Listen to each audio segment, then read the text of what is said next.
Hello friends, वैदिक विज्ञान channel में आपका बहुत बहुत स्वागत है। आज मैं आपसे वक्री गुरु का प्रभाव और साढ़े साथी श्रृंखला में आज चर्चा करने जा रहा हूं मकर राशि या मकर लग्न। मैंने आपको बताया था कि मकर राशि वालों के लिए जो साढ़े साथी है उसका तीसरा चरण चल रहा है। तो मकर राशि वालों के लिए साढ़े साथी कैसी रहेगी और इस पे मैं आपसे आज चर्चा करूंगा। दोस्तों, मैं आपसे एक यहाँ पर छोटा सा पॉइंट क्लियर कर दूं। मैंने आपको बताया था कि जो शनि की साढ़े साथी होती है वो नेटल मून यानी कि जन्म राशि के समय जो आपका चंद्रमा होता है उसके एक घर पहले अगर शनि आ जाता है और फिर ट्रांजिट करते हुए उस घर से जिसपे नेटल मून है उसके एक घर आगे तक जब तक शनि का गोचर रहता है तो शनि की साढ़े साथी कहलाती है। यानी कि 2.5 साल मून से एक घर पहले, मून के घर में 2.5 साल और मून के घर के बाद। लेकिन आपको पता है कि ज्योतिष एक विज्ञान है और ज्योतिष में जो भी ग्रहों की पोजीशन होती है एस्ट्रोनॉमिकल पोजीशन है, तो हम जब तक यहाँ पर डिग्रीज की बात ना करें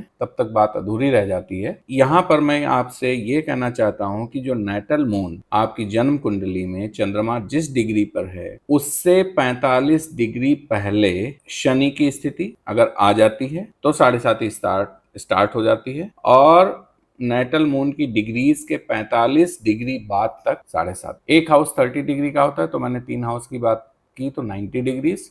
तो ऐसे ही मून से 45 डिग्री पहले और 45 डिग्री बाद यानी कि 90 डिग्रीज। तो ये आप यहाँ पर नोट करिए। यानी कि आपको अपने नेटल मून की डिग्रीज को जरूर ध्यान में रखना है। मान लो कि नेटल मून आपका 10 डिग्री में है किसी भी एक राशि में, मकर राशि में ही 10 डिग्री पे है, तो उससे पहले उस घर में उसको मून को आए हुए कितना टाइम हो गया, टाइम हम डिग्रीज में मेजर करेंगे 10 डिग्री, यानी कि उसके 35 डिग्री पहले तक अगर शनि आ जाता है तो साढ़े साथी स्टार्ट हो जाए और उससे 35 डिग्री बाद तक।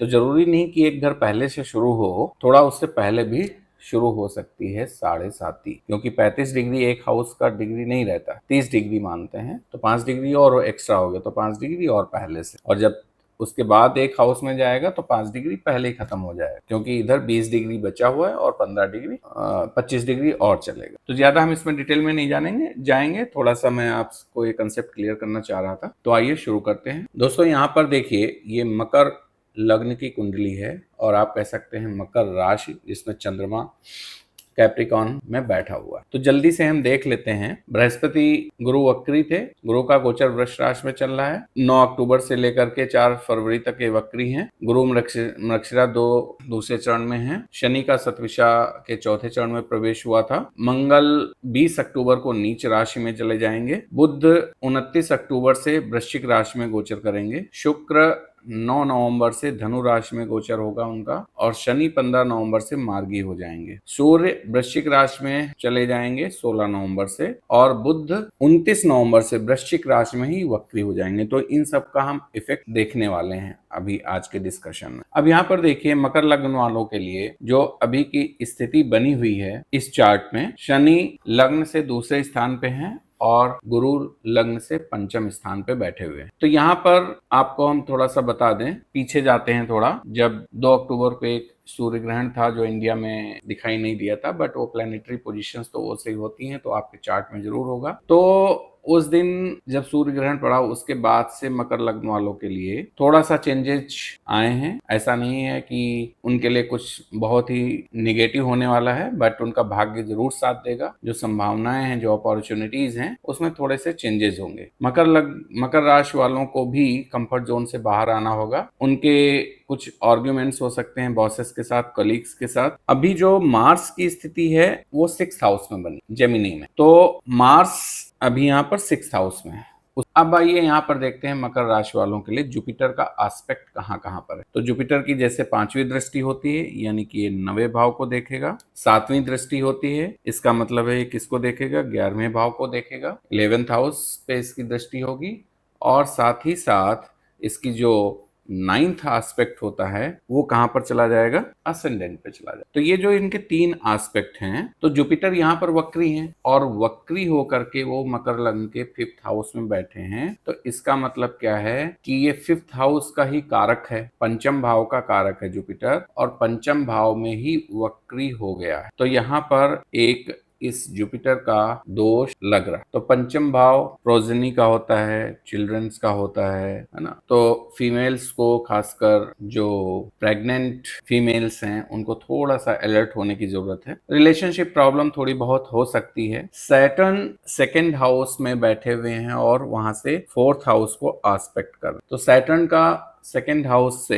फोर्थ हाउस को आस्पेक्ट करना थोड़ा सा ठीक नहीं है। जुपिटर पर फिर से वापस आते हैं। जुपिटर थर्ड हाउस के लॉर्ड फिफ्थ हाउस में बैठे हैं। थर्ड हाउस किसका है? उपचय भाव होता है। तो क्या करना पड़ेगा कि फिफ्थ हाउस में है तो आपको एफर्ट्स करने पड़ेंगे, प्रैक्टिकल आइडियाज आपको उस पे काम करना पड़ेगा। थर्ड हाउस एक्साइटमेंट्स का भी होता है, ओवर एक्साइटमेंट का भी होता है, तो ये भी ध्यान रखना है। Third house Lord in fifth house. अब यहाँ पर आप देख लीजिए कि सैटर्न की जो स्थिति है, मैंने बताया कि वो थर्ड हाउस को भी एस्पेक्ट कर रहे हैं। सैटर्न सेकेंड हाउस से बैठ के एट्थ हाउस को भी एस्पेक्ट कर रहे हैं, और सैटर्न सेकेंड हाउस के बैठ के जो उनकी 10वीं दृष्टि है वो 11th हाउस। और जैसा कि मैंने बताया था कि जुपिटर की भी दृष्टि 11th हाउस। तो इसमें धन की प्राप्ति तो मकर लगन के जातकों को होगी, मकर राशि के जो जातक हैं इनको धन की प्राप्ति तो होगी, लेकिन जैसा कि बताया है कि एफर्ट्स करने पड़ेंगे, और जितने भी ये कर्म करेंगे उनको भाग्य का साथ मिलेगा। अभी मरकरी कहाँ पर है?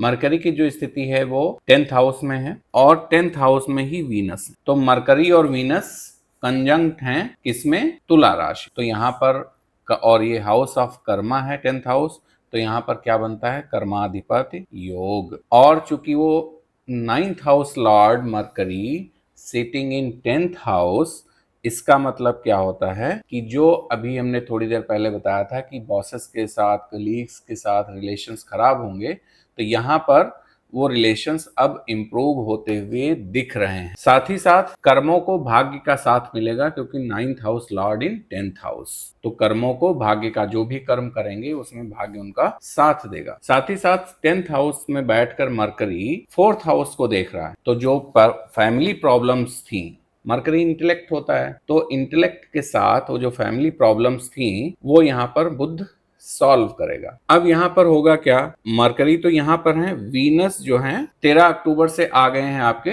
वृश्चिक राशि में। अब इसका मतलब क्या हुआ कि 10th लॉर्ड इन 11th हाउस, और मार्स कहाँ पर बैठे हुए हैं? मार्स आपके 6th हाउस में बैठे। तो यहाँ पर आपको प्रोग्रेस मिलेगी, जॉब सक्सेस मिलेगी। और चूंकि वीनस 11th हाउस से बैठकर पंचम भाव को देखते हैं, यहां से बैठकर पंचम भाव को देख रहे हैं, तो यानी कि बिजनेस में भी आपको ग्रोथ मिलेगा। शादी के भी योग बन रहे हैं, क्योंकि शुक्र शादी का भी कारक है। और यहाँ पर सैटर्न अपनी 10वीं दृष्टि से वीनस को देख रहा है, और मकर लग्न वालों के लिए वीनस योग कारक होता है। तो जब लग्न के स्वामी वीनस को यहाँ पर देख रहे हैं, इसका मतलब क्या हो गया कि बहुत बड़े धन की प्राप्ति होने वाली है। साथ ही साथ जुपिटर 5th हाउस से बैठ करके वीनस को एस्पेक्ट कर रहे हैं 11th हाउस में। तो जुपिटर और वीनस का जो ये एस्पेक्ट है, ये बहुत बड़ी प्रॉब्लम्स को सॉल्व करेगा। वीनस का 5th हाउस पे दृष्टि डालना स्टूडेंट्स के लिए बहुत अच्छा है, उनको अच्छा पैसा मिल सकता है, जॉब चेंज मिल सकता है। और अभी जो सूर्य की स्थिति है, सूर्य आ गए हैं तुला राशि 17 अक्टूबर से। तुला राशि में सूर्य चल रहे हैं, और सूर्य तुला राशि में हो जाते हैं नीच के। लेकिन साथ ही साथ सूर्य 10वें घर में हैं। सूर्य यहाँ पर क्या होते हैं? दिग्बली होते हैं। सूर्य 8वें घर के स्वामी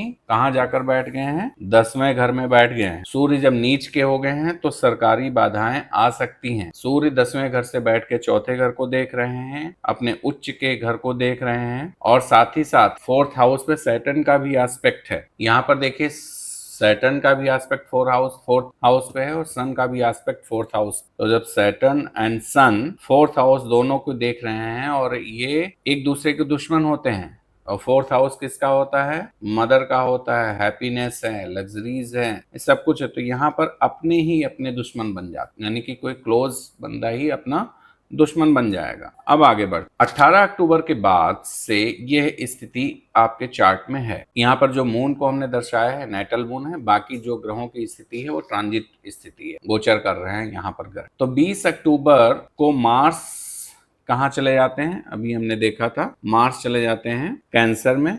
तो मार्स की पोजीशन ये हो जाएगी इसमें 7th हाउस में। मार्स यहाँ नीच के हैं और असेंडेंट को देख रहे हैं, तो असेंडेंट को क्या बना रहे हैं, स्ट्रांग बना रहे हैं, क्योंकि असेंडेंट क्या है, इनका उच्च का घर है। तो मार्स 7th हाउस में नीच के बैठ के अपने लगन को देख रहे हैं, तो उसको स्ट्रांग बना रहे हैं। नेटिव यहाँ पर जो है स्ट्रांग होगा। मार्स की जो पॉजिटिव क्वालिटीज हैं वो क्या है, मार्केटिंग स्किल्स हैं, प्रॉब्लम सॉल्वर है, तो यहाँ पर इन सब चीजों में आपको हेल्प मिलेगी। मार्स यहाँ से बैठ करके अपनी चौथी दृष्टि से किस हाउस को देख रहा है, 10वें घर को देख रहा है। तो यहाँ पर सन तो पहले से ही है बट वो नीच के हैं, मार्स भी नीच होकर के 10वें घर को देख रहा है। तो यहाँ पर सडन प्रमोशंस मिलेंगे, बट सडन प्रमोशंस क्या होंगे, वो उस एक्सपेक्टेशंस के नहीं मिलेंगे जो आप चाह रहे होंगे, जितनी हाइक चाह रहे होंगे, जो पद चाह रहे होंगे, वो नहीं मिलेंगे। अब आपको यहाँ पर एक चीज और बता दें कि राहु की जो पोजीशन है वो यहाँ किस घर में है, राहु पाइसीज में गोचर कर रहे हैं, मीन राशि में, 3rd हाउस। तो एक स्थिति जो यहाँ पर बहुत ही इंटरेस्टिंग है, आप देखिए, this 3rd house, 11th house and, तो यहाँ पर ये कौन सा त्रिकोण बन रहा है, पहला घर होता है धर्म, दूसरा अर्थ, तीसरा काम, चौथा मोक्ष। तो यहाँ पर काम त्रिकोण बन रहा है, काम त्रिकोण एक्टिवेटेड है यहाँ पे। राहु, वीनस और इस घर में कौन से बैठे हैं, 6th हाउस में, यहाँ पर हैं मार्स, 7th हाउस में, सॉरी, मार्स है। तो ये काम त्रिकोण राहु, वीनस, मार्स का बन रहा है। 7th हाउस है, 7th हाउस पे राहु की एस्पेक्ट मार्स के साथ, अचानक से विवाह, जिनका विवाह नहीं हो रहा था उनका विवाह हो जाएगा। नहीं हो रहा था मतलब कुछ भी नहीं पता था कब रिश्ते आएगा कब नहीं आएगा, उनका अचानक विवाह हो जाएगा। साथ ही साथ यहाँ से मार्स अपनी 8वीं दृष्टि से 2nd हाउस को देख रहे हैं, शनि को देख रहे हैं, और 2nd हाउस किसका होता है, वेल्थ का होता है, कुटुंब का होता है। और साथ ही साथ मार्स किसका स्वामी है, लाभ स्थान, 11वें घर का भी स्वामी है, वृश्चिक राशि। तो लाभ स्थान का स्वामी बैठा कहाँ है, 7वें घर में, और किस पे दृष्टि डाल रहा है, 2nd हाउस पे दृष्टि डाल रहा है। तो ये अत्यधिक शुभ होता है मार्स का देखना। अब यहाँ पर आ जाते हैं मरकरी। मरकरी अभी लिब्रा साइन में बैठा हुआ है, लेकिन 29 अक्टूबर से मरकरी वृश्चिक राशि में चला जाएगा। तो यहाँ पर हम देखते हैं, ये जो दूसरा चार्ट बन के आया है ये 20 अक्टूबर के बाद का चार्ट है। तो यहाँ पर मरकरी देखिए 11th हाउस में चला गया। तो 9th लॉर्ड इन 11th हाउस, मरकरी की हम बात कर रहे हैं, ये बहुत ही गुड रिजल्ट देगा। किस टर्म में, 9th भाग्य का स्थान है, लॉन्ग डिस्टेंस ट्रेवल का स्थान है, फादर का है, गुरु तुल्य जितने भी बड़े हैं उनका स्थान है, ठीक है। तो ये गुड रिजल्ट देगा in terms of money, opportunity. और ये रिजल्ट देगा आपको, कैसे ये रिजल्ट होंगे, जो अपॉर्चुनिटीज मिलेंगे, न्यू हॉराइजन्स आपके लिए क्रिएट होंगे, वो लॉन्ग टर्म के लिए होंगे। ऐसा नहीं कि थोड़े दिनों के लिए फिर आप टाइम फेस, ऐसा नहीं है, लॉन्ग टर्म के लिए होगा। आपको एनिमीज पे विजय मिलेगी, यानी कि एनिमीज से ही आपको लाभ मिलेगा, क्योंकि ये 6th हाउस लॉर्ड भी 11th हाउस में चले गए। तो benefits from enemies. 6th house legalities का भी होता है, लोन्स का भी होता है, तो उससे भी रिलीफ मिलेगा। जो स्टूडेंट्स हैं, क्योंकि बुध क्या इंटेलिजेंस का कारक होता है, तो स्टूडेंट्स के लिए जो कारक हैं बुध ग्रह होते हैं, और वहां से 11th हाउस से बैठ करके वो किसको देख रहे हैं, बुध 5th हाउस को देख रहे हैं। तो ये बहुत ही अच्छा है स्टूडेंट्स के लिए। साथ ही साथ जो लोग नया बिजनेस शुरू करना चाहते हैं उनके लिए भी बहुत अच्छा है। यहाँ पर बहुत ही, क्योंकि 9th हाउस लॉर्ड इन 11th हाउस, बहुत ही स्ट्रॉन्ग लक। और राहु कहाँ पर हैं, अभी जैसे मैंने देखा था राहु पाइसीज में है, और राहु पाइसीज यानी कि 3rd हाउस में बैठ करके किसको आस्पेक्ट कर रहे हैं, 11th हाउस को आस्पेक्ट कर रहे हैं। तो यहाँ पर एक्सपेंशन का भी आपको चांस मिलेगा। अब बात देखते हैं, थोड़ा सा और आगे बढ़ते हैं। तो यहाँ पर 9 नवंबर को क्या होगा, ये जो वीनस महाराज हैं ये यहाँ से निकल करके किस में आ जाएंगे, 12th हाउस में आ जाएंगे, अपने 12वें घर में इसमें चले जाएंगे, धनु राशि, 9 नवंबर को। और वीनस मकर राशि वालों के लिए क्या होते हैं, योग कारक होते हैं। तो जिस भाव में जा रहे हैं वहां के कार्यों पूर्ण करते हैं। 12वें घर में जा रहे हैं तो 12वें घर के जितने भी कार्य हैं वो पूर्ण करेंगे।